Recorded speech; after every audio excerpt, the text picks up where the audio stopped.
I've always loved old peculiar items, which is why I often found myself scouring yard sales and flea markets.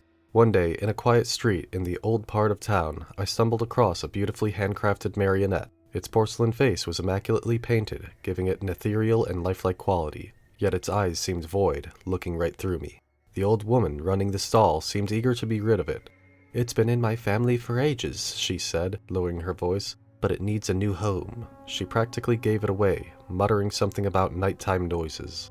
That evening, I proudly placed the marionette on a shelf in my living room, its strings hanging loosely. But that night, a soft tapping woke me up.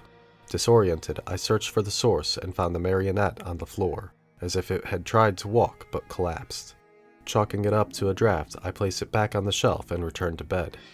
The next night, I heard the tapping again, but this time it was accompanied by the creaking of wooden limbs. I slowly made my way to the living room.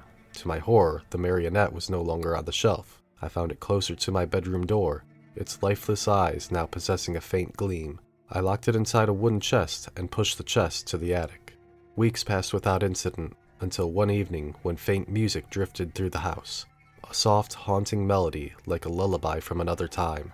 Following the sound, I reached the attic door, which was now slightly ajar. The chest lay open, and the marionette, standing upright, moved gracefully to the ghostly tune, its limbs flowing as if someone unseen was controlling it.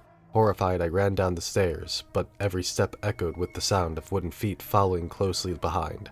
I made it to the front door, but just as I reached for the knob, I felt the cold porcelain touch of the marionette's face against my back.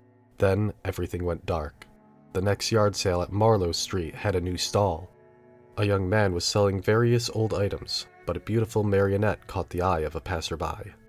"It's been in my family for ages," the man said with a distant look, "but it needs a new home."